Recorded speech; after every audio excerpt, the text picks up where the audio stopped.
teh. Yalah.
Assalamualaikum warahmatullahi wabarakatuh. Innal hamdalillah nahmaduhu wa nasta'inuhu wa nastahdihi wa nastaghfiruh.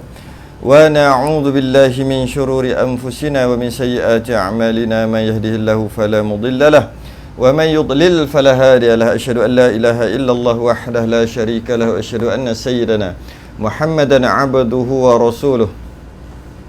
Allahumma salli wa sallim wa barik ala sayyidina Muhammadin al-fatih lima ughliqa wal khatim lima sabaq nasir al-haqq bil haqq wal hadi ila siratikal mustaqim sallallahu alaihi wa ala alihi wa ashabihi haqqa qadrihi wa miqdarihi al-azim.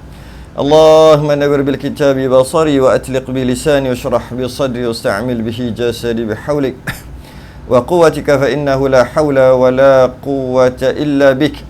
Subhanaka la ilma lana illa ma 'allamtana innaka antal alimul hakim.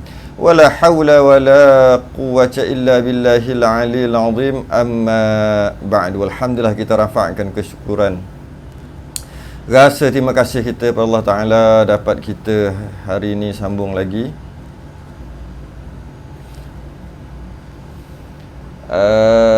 Risalah Al-Mahid lil Mubtadi'in, muka surat 29. Muka surat 29.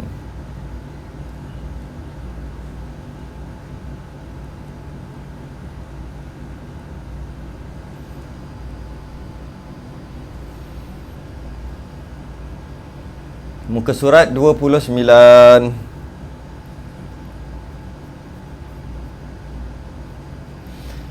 Qala al-mu'allif rahimahullahu ta'ala wa nafa'ana wa iyyakum bi'ulumihi fid darain. Amin ya rabbal alamin.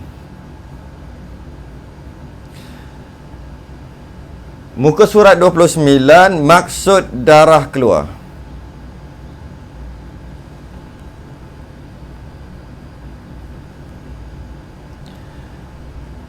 Apa yang dimaksudkan dengan keluar darah keluar. Maka keluar-keluar tu, apa yang dimaksudkan dengan keluar? Apa yang dimaksudkan dengan keluar darah ialah keluar dari faraj. Keluar darah tu dari faraj, walaupun tidak mengalir sampai keluar sekalipun, walaupun hanya ada tanda kotor ataupun kita panggil stain sekalipun, walaupun tidak mengalir sekalipun, asalkan ianya terdapat warna, asalkan ianya terdapat warna darah apabila diperiksa, maka itulah yang dimaksudkan dengan keluar. Kadang-kadang yang dimaksudkan dengan keluar tu keluar mengalir darah tu. Kadang-kadang yang dimaksudkan dengan keluar tu bukan keluar mengalir, bukan. Ianya tak mengalir tapi ianya keluar, iaitu ada tanda bila cek. Istilah yang sering digunakan pada keadaan ini adalah fatrah. Keadaan yang apabila cek ada tanda darah, sama ada warna hitam, warna merah, warna kuning, warna coklat, atau mungkin warna keruh, warna tanah. Tapi dalam keadaan darah yang keluar tidak mengalir. Bila cek baru tahu ada. Istilah dia panggil fatrah yang kita akan bincang pada muka surat yang akan datang nanti. Tempat yang wajib diperiksa adalah zahir faraj, iaitu tempat yang wajib dibasuh ketika istinja. Tempat yang wajib dibasuh ketika istinja, ketika nak buang air, ketika selepas buang air, ketika nak mandi wajib, maka ada bahagian-bahagian yang wajib dibasuh, iaitu dipanggil zahir faraj, iaitu tempat yang wajib dibasuh ketika istinja. Keadaannya dalam posisi duduk bertinggung, duduk bercangkung, atau berjongkok. Tengok bergantung pada bahasa kita masing-masing lah. Caranya dengan memasukkan kapas atau seumpamanya. Jika ada kesan warna darah, maka dihukum ianya sedang haid, walaupun tidak mengalir keluar. Di sini dapat menolak satu pemahaman yang salah, bahawasanya haid adalah apabila darah itu mengalir. Jika ianya sekadar ada tanda kotor, tanda stain, ianya bukan haid, kerana haid adalah mengalir. Menolak pahaman yang salah tadi. Sama ada ianya mengalir atau ianya tak mengalir, jika ada tanda warna ketika diperiksa, dicek, maka ianya adalah darah. Bila ianya adalah darah, jika ada kesan warna darah, maka dihukumkan ianya sedang haid walaupun tak mengalir keluar. Mana-mana bahagian yang terzahir ketika duduk bertinggung, jika tidak dikenakan air ketika mandi hadas besar, maka tidak sah mandi wajibnya. Tujuan saya sebut mana-mana bahagian yang terzahir ketika duduk bertinggung, jika tidak dikenakan air ketika mandi hadas besar, maka tidak sah mandi wajib. Tujuan nak bagi tahu ni adalah, pertama, mandi wajib kena duduk, barulah air tu rata habis ke tempat yang zahir. Yang kedua, apabila duduk ada darah ketika duduk tu, bila dicek, maka darah itu adalah darah haid. Kesannya sangat besar. Kesan apa ni? Kesan apabila tak tahu kaedah ni, tak tahu kena duduk, tak tahu kena duduk ketika mandi wajib, tak tahu apabila tak rasa ada darah, tapi bila cek ada warna darah, tak tahu hukum ini. Kesan dia apa? Sangat besar, kerana menyebabkan berlaku pengharaman tanpa disedari. Tanpa dia sedar berlaku perkara yang haram. Apabila ianya melakukan ibadah seperti solat, kalau dia solat, maka berdosalah sebab dia solat dalam keadaan haid, walaupun tak mengalir keluar. Berdosa solat dia tu. Ketika dia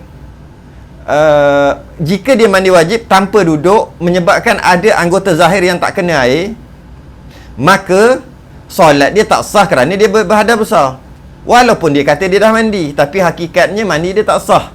Tu penting duduk tu. Membaca dan memegang Al-Quran, dia tak sedar ada darah. Dia tak cek.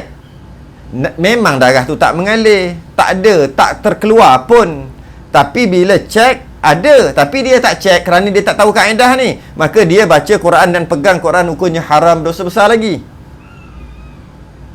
Memasuki masjid, dia tak tahu ada darah, dia masuk je masjid macam biasa, maka haram, dosa lagi. Berjimak, bersetubuh suami isteri, dia tak tahu ada darah apabila dicek, tapi tak mengalir, maka berjimaklah ia, berdosa besar. Dan semua perkara yang diharamkan ketika berhadas besar tak boleh buat semualah. Walaupun istilah yang dipanggil fatrah, iaitu darah tak mengalir keluar, tapi kalau cek ada tanda, ada tanda stain tu, sebenarnya dia sedang haid. Jadi kerana itulah dosa yang paling besar adalah meninggalkan kewajipan belajar fardu ain. Kerana itulah dosa paling besar, dosa yang paling besar adalah meninggalkan kewajipan belajar fardu ain. Antaranya hukum hakam haid.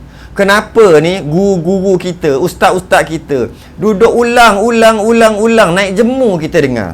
Ulang apa? Ngaji fardu ain, ngaji fardu ain, jangan tinggal fardu ain. Kerana besarnya kesan kalau tak ada ilmu fardu ain tu. Kesan dari segi akidah, kesan dari segi hukum hakam, kesan dari segi penjagaan hati. Malah kalau dalam kita duk bahas ni, kesan daripada hukum hakam haid. Kerana hukum hakam haid fardu ain, siapa tak belajar berdosa. Dosa yang paling besar pula tu, meninggalkan belajar ilmu fardu ain, antaranya ialah hukum hakam haid. Dikisahkan ibu bapa Dajjal bersetubuh dalam keadaan haid dan percampuran benih berlaku ketika itu. Ada kisah riwayat yang mengatakan ibu bapa Dajjal ni, dia bersetubuh dalam keadaan haid dan benih itu bercampur, terjadinya Dajjal ni ketika itu, ketika haid. Maka kita dapat faham, Dajjal ni kan, asal penciptaan Dajjal pun dah tempat yang tak elok, waktu yang tak elok, iaitu bersetubuh ketika haid. Jadi kalau persetubuhan itu berlaku ketika haid, maka dia ada kesan dekat anak tu. Walaupun tak adalah anak tu jadi Dajjal, tapi ada kesan. Maka selain berdosa bersetubuh ketika haid, walaupun tanpa disedari, walaupun kerana tak mengalir, tapi hakikatnya sebenarnya ada, kerana tak cek, ia juga mungkin akan mempengaruhi kecenderungan anak jika terjadinya persenyawaan waktu tu. Jadi anak perangai pelik. Kenapa? Bimbang, takut ketika persetubuhan itu berlaku, ketika itu dalam keadaan haid, yang mana haid fatrah tadi, haid yang tak perasan ada darah kerana terlalu sedikit dan tak mengalir keluar, dan dia pula tak cek. Menurut Imam Al-Ghazali, melakukan persetubuhan sebelum mandi, ini bukan ketika ada darah, bukan ketika ada darah, ketika dah tak ada darah tapi belum mandi wajib. Waktu tu berlaku persetubuhan, haram, tak boleh. Akan mewarisi juzam. Anak tadi tu akan mewarisi penyakit yang tak elok lah, senang cerita. Penyakit juzam, iaitu penyakit kusta kepada anak. Kesihatan anak tu akan terganggu. Jadi kalau menurut Imam Ghazali, dalam keadaan haid dah kering, tak mandi lagi, anak tu akan mewarisi penyakit juzam, penyakit kusta. Macam mana kalau darah tu ada lagi? Yang keadaan yang tadi tu fatrah, tak cek, yang mana dia kata tak ada sebab tak mengalir, sedangkan kalau cek ada. Macam mana kalau berlaku persenyawaan ketika itu? Anak tu lebih-lebih lagi lah dari segi sudut kesihatan, teruk lah. Kalau dalam keadaan kering, tak mandi wajib lagi je pun mewarisi penyakit kusta. Ini kalau ada darah, maka berhati-hatilah dalam masalah ini. Di samping itu, mengikut jumhur ulama, sekiranya seseorang bersetubuh dengan perempuan yang sudah berhenti atau kering darah haid,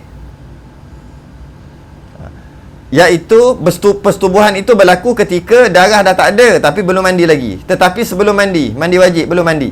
Darah haid dah kering, dah berhenti, berlaku persetubuhan. Maka sunat ke atasnya, ke atas lelaki tadi, kafarah, bayar denda, iaitu bersedekah kepada fakir miskin dengan jumlah setengah dinar. 1 dinar berapa? Lebih kurang 1,400. Lebih kurang lah. Maka disunatkan untuk bersedekah RM700. Lebih kurang lah. Tengoklah harga 1 dinar berapa nanti. Yang mana jika berlaku persetubuhan jima' tadi tu dalam keadaan belum mandi tapi darah dah kering, RM700 ataupun setengah dinar. Sekiranya bersetubuh ketika darah haid sedang keluar, maka selain daripada ianya salah satu daripada dosa-dosa besar, sunat ke atasnya kafarah, iaitu bersedekah kepada orang fakir miskin dengan jumlah 1 dinar. Kalau persetubuhan tu berlaku ketika ada darah, sama ada darah mengalir atau darah tak mengalir, tak perasan kerana tak cek tadi tu, kerana dia tak mengalir, kerana ada stain, ada tanda aja nah berlaku persetubuhan ketika itu, maka dosa besar lah. Disunatkan, tak wajib sunat, untuk kafarah bayar denda 1 dinar, 4.25 gram ataupun RM1,400. Kerana masih lagi ada darah waktu tu. Tak wajib. Mazhab Syafi'i sunat, tak wajib. Mazhab Syafi'i sunat, tak wajib untuk bayar tadi. Mazhab Hanbali wajib. Mazhab Hanbali wajib bayar, tak bayar berdosa. Utang, lekat paraid lagi.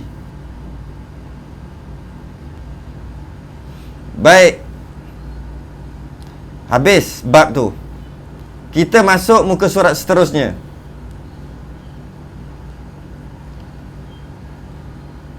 Masuk muka surat seterusnya.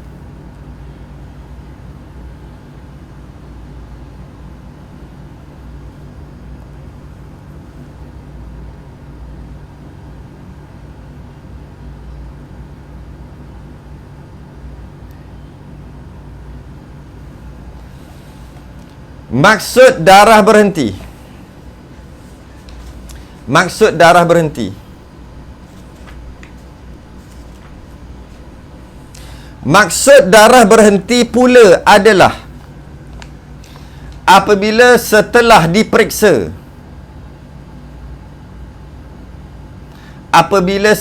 diperiksa,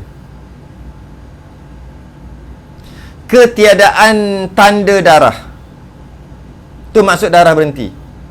Tak ada langsung, tak ada tanda, maksudnya putih. Putih, kalau kapas tu putih, tak ada langsung tanda darah. Tak ada warna hitam, tak ada warna merah, tak ada warna coklat, tak ada warna kuning, tak ada warna keruh. Walaupun sikit pun tak ada. Walaupun sikit. Riwayat Sayyidatuna Aisyah radhiyallahu anhuma, kanat an-nisa'u yab'athna ila Aisyah radhiyallahu anha bidurjati fiha al-kursuf fihi sufratu min damil haidi fataqulu la ta'jalna hatta tarayna al-qassata al-bayda turidu bidzalika tuhra minal haidati. Dahulu para wanita datang menemui Aisyah radhiyallahu anhuma dengan menunjukkan kain yang berisi kapas, yakni yang dimasukkan ke dalam faraj, yang padanya ada kesan kekuningan, kesan daripada haid. Lalu Aisyah berkata kepada mereka, janganlah kamu tergesa-gesa untuk mandi dan bersolat sehinggalah kamu melihat warna cecair putih pada kapas yang menunjukkan suci daripada darah haid. Maka jangan tergesa-gesa. Disebut sini jangan tergesa-gesa. Jadi pastikan sebelum mandi tu pastikan bila cek kapas tu putih. Tak ada warna langsung tak ada warna. Putih.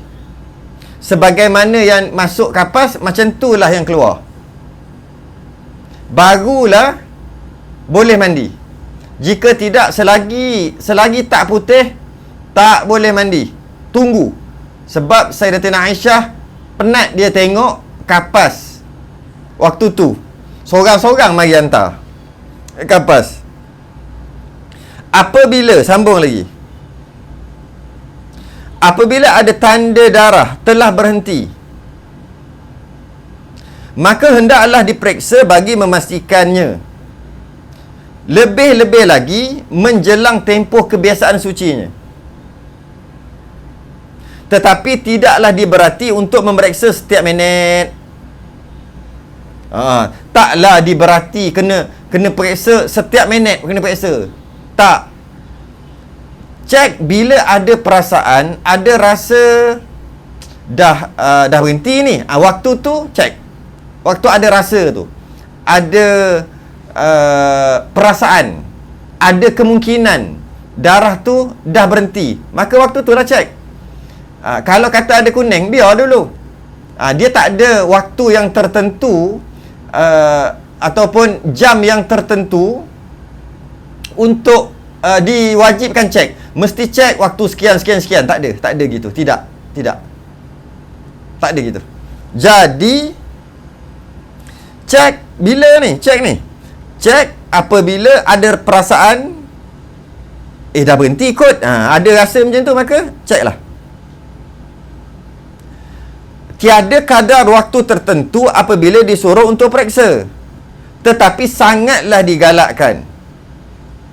Jika tidak keberatan, tak menyusahkan, memeriksa setiap penghujung waktu solat dan sebelum masuk waktu tidur. Jadi maknanya 6 kali je cek.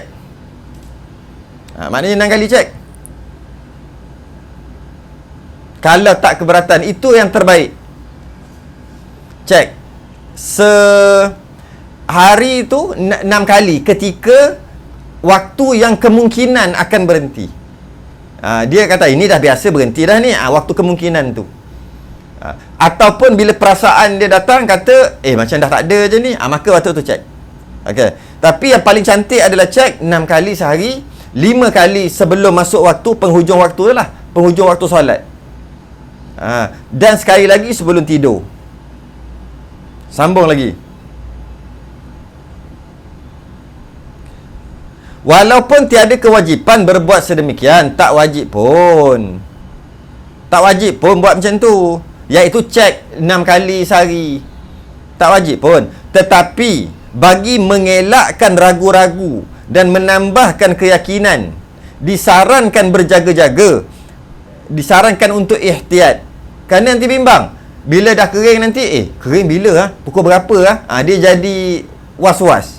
Maka cek waktu semayang tadi tu terbaik. Okey? Sebab nak mengelakkan was-was tadi.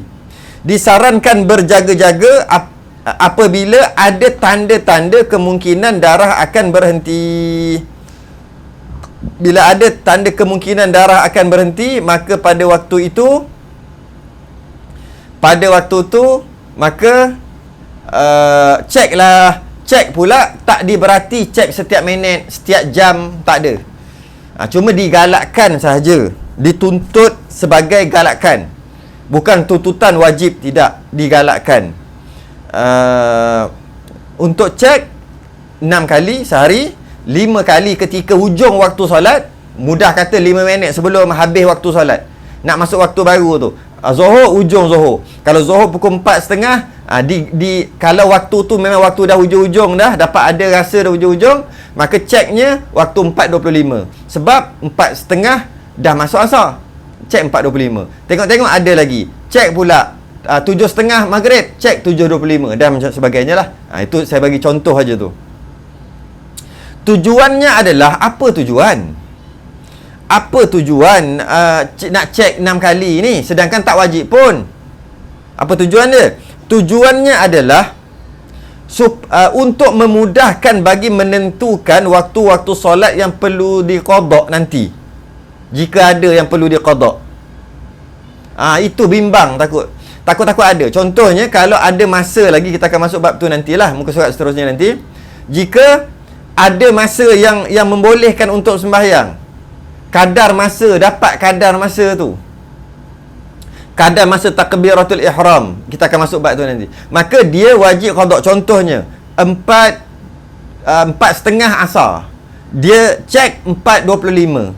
Bila dia cek 4:25 tu darah dah tak ada, maka dia wajib qada. Dia wajib qada zuhur dia tu. Ataupun dia cek pukul ujung subuh, dia cek pukul 7:10 minit, 7:15 habis subuh. Dia cek pukul 7:10 lah, 7:10, 7:15 habis subuh. Dia cek pukul 7:10. Tengok-tengok darah dah tak ada. Nak semayang mana sempat, nak semayang subuh. Nak mandi lagi, nak itu lagi, nak ini lagi. Maka dia tahu dia kena qada. Jika ada yang dia kena qada nanti, dia tahu, dia mudah, tak ada jadi was-was. Kerana tu digalakkan untuk cek penghujung waktu, supaya tahu nanti nak qada berapa banyak. Okey? Oleh kerana menjadi satu kesukaran dalam menentukan waktu yang tepat bila darah berhenti, menjadi satu kesukaran. Memang sukar nak menentukan secara tepat bila darah tu berhenti. Memang sukar, memang susah tepat-tepat darah tu berhenti bila. Kena cek tiap-tiap minit. Tak, sebab dia kata, dan tidak diberati untuk memeriksa dengan kerap. Tak diberati, tak diwajibkan untuk orang perempuan dia cek setiap 5 minit sebab ujung-ujung dah ni. Tak diberati pun, tak disuruh gitu, tak diwajibkan gitu. Okey. Dan nak menentukan tepat pun tak boleh juga. Nak menentukan secara tepat payah juga. Dan tak disuruh cek setiap saat atau setiap minit atau setiap jam. Maka para ulama meletakkan beberapa kaedah. Beberapa kaedah, iaitu yang pertama, jika sebelum tidur masih haid, kan cek tadi kan digalakkan 6 kali tadi, salah satunya sebelum tidur. Jika sebelum tidur masih haid, maksud sebelum nak tidur ni, cek ada darah dan dia pun tidur. Apabila bangun telah suci, tak ada haid dah, maka dikira suci saat sebelum tidurnya. Maksudnya yang dia cek tu, kali terakhir dia cek tu lah. Kalau dia cek nak tidur pukul 12 tepat, pukul 12 tepat, kemudian dia tidur, dia bangun esok pukul 6 pagi, dah tak ada darah lah, maka dia kena kira bermula suci adalah pukul 12 tadi, walaupun pukul 12 tu ada darah. Dia kena bermula tu. Ataupun mudah kita kata 12 1 minit. Gitulah kot. 12 tu confirm ada darah, mana boleh kira suci? 12 1 minit. Macam tu. Dia kena kira bermula daripada kali terakhir dia tengok. Dikira suci saat itu. Okey. Sekejap lagi kita bahas. Ada khilaf kat sini. Sekejap lagi kita bahas. Sepatutnya dikira bila bangun lah. Bila nampak darah, baru bila nampak darah maka haid, maka keluar darah. Bila tak nampak darah, maknanya waktu tak nampak, waktu tak ada darah tu lah waktu suci. Kenapa pula nak kira sebelum tidur? Sedangkan sebelum tidur tu masa tu ada darah lagi pukul 12. Tapi kira suci 12 1 minit. 21 minit. Nanti kita akan bahas, nanti baca dulu. Jika sebelum tidur dalam keadaan suci, sebelum tidur suci, ini dalam masalah darah datang, darah haid datang. Tadi masalah darah haid berhenti yang nombor 1. Nombor 1 dalam masalah darah berhenti. Yang nombor 2 masalah darah datang. Dengan maksud, jika sebelum tidur dalam keadaan suci, sebelum tidur suci, tak ada darah, dan apabila bangun dalam keadaan haid, bangun ada darah dah, bangun pukul 6, tidur pukul 12, tak ada darah. Sebelum tu memang tak ada darah, memang suci.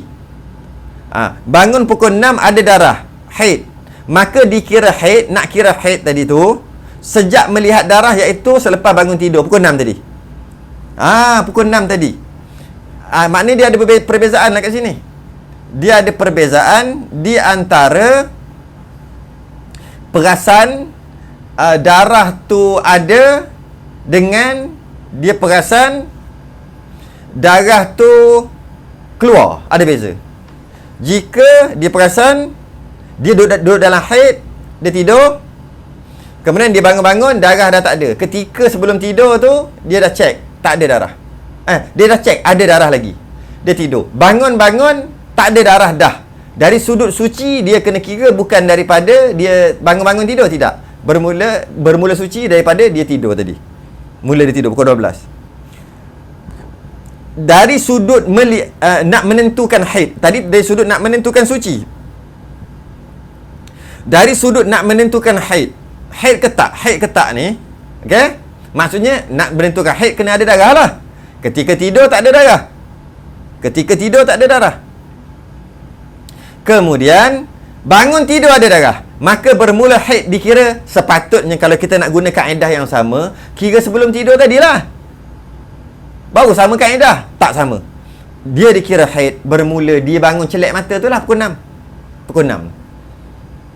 Jadi maknanya kita dapat faham, untuk menentukan suci ambil ke belakang. Untuk menentukan haid, bila nampak darah baru haid. Habis yang sebelum ni entah-entah masa tidur keluar kot, tak ada entah-entah. Dalam masalah menentukan haid. Sebab bangun-bangun darah dah ada ni, banyak ni darah. Maka kiralah pukul 6 bangun tidur tu. Entah-entah keluar pukul 3 kot, tak boleh pakai. Kemungkinan tu ada? Ya ada, tapi tak pakai. Pakai bermula ada darah, iaitu pukul 6. Bila melihat darah. Tapi dalam menentukan suci, dia ambil ke belakang. Bangun pukul 6, dia haid dah 6 hari dah. Masa nak tidur, cek ada darah lagi. Masa dia bangun tidur, pukul 6, tengok darah dah tak ada. Maksudnya dah suci. Dari sudut nak menentukan suci, dia kena ambil ke belakang. Iaitu pukul 12 masa dia tidur tadi. 12. Okey. Seterusnya.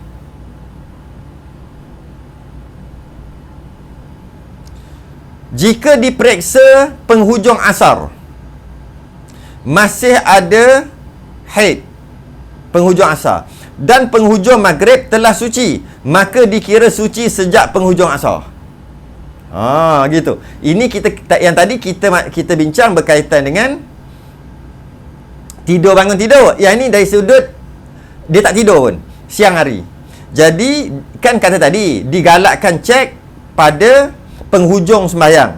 Dia cek penghujung nak habis waktu subuh, dia cek ada darah lagi. Lepas tu dia cek nak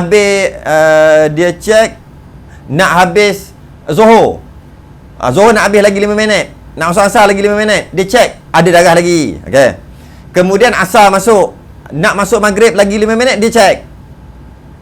Okey, dia cek nak masuk maghrib lagi 5 minit. Nak masuk maghrib 5 minit ni. Nak masuk maghrib lagi 5 minit. Maka tiba-tiba nak masuk maghrib lagi 5 minit, darah tak ada. Darah tak ada. Lagi 5 minit nak masuk nak habis subuh, darah ada lagi. Jadi tak sembahyang lagi . Bila pula cek dah nak habis Zuhur, nak masuk asar, cek darah ada, tak sembahyang lagi . Masuk asar pula, ujung asar nak masuk maghrib, lagi 5 minit nak masuk maghrib, cek darah kering.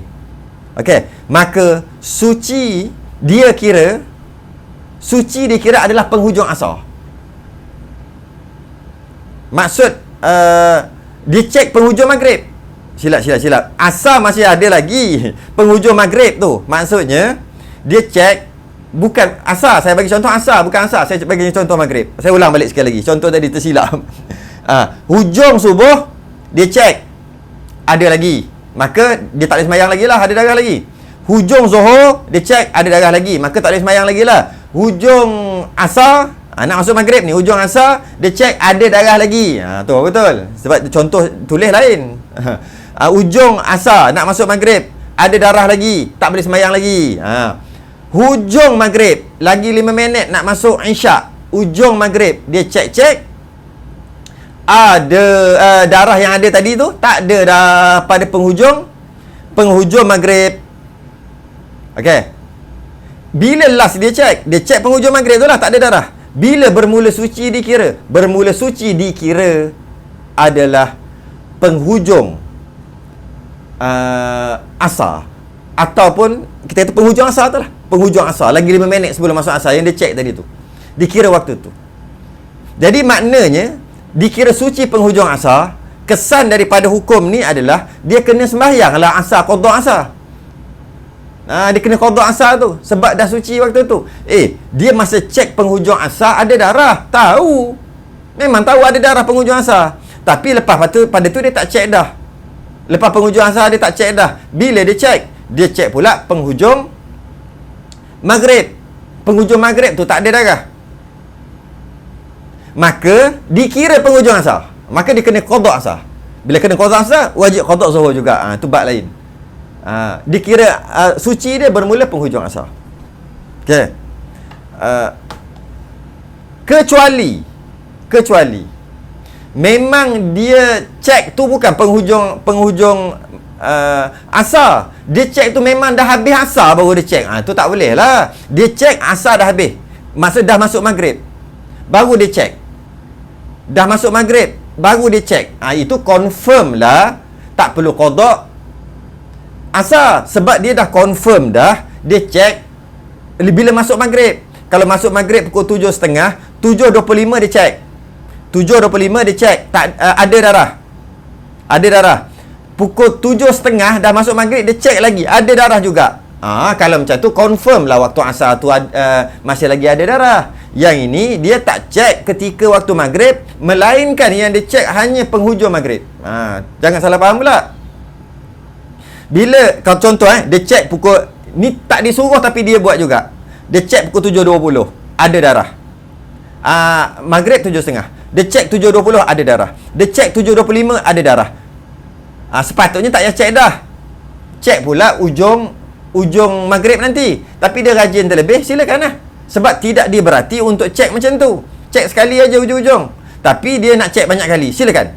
No problem. Tapi tak disuruh. Kemudian pukul 7.30 masuk maghrib, dia cek ada darah.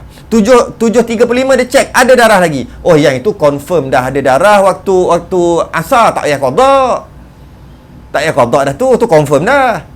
Yang ini ketika dia cek penghujung maghrib, dia cek penghujung asar ada darah. Lepas tu tak cek dah. Dia cek sekali lagi penghujung maghrib, nak habis maghrib, tiba-tiba darah tak ada. Oleh kerana tu dia dikira suci dia adalah penghujung asar, bukan penghujung maghrib. Sebab dia tak tahu daripada setelah dia cek penghujung asar tadi sehingga ke penghujung maghrib, dia tak dapat pastikan ada ataupun tidak darah. Yang dia pasti 7.25 ada, tapi tak masuk maghrib lagi, masih lagi asar. Itu dia pasti. 7.26, 7.27 dia tak pasti. Dan bila dia pasti balik, dia pasti 7.25, dia pasti penghujung maghrib darah tak ada. Itu pasti. Habis bila nak kira ni? Dia kira awal. Sebab dia tak pasti. Dia tak pasti. Okey. Okey. Macam tu juga. Tengok yang seterusnya. Jika diperiksa penghujung asar masih haid. Diperiksa penghujung asar masih haid. Jika diperiksa hujung asar masih jika diperiksa hujung asar masih suci. Ini dah terbalik lah cerita ni.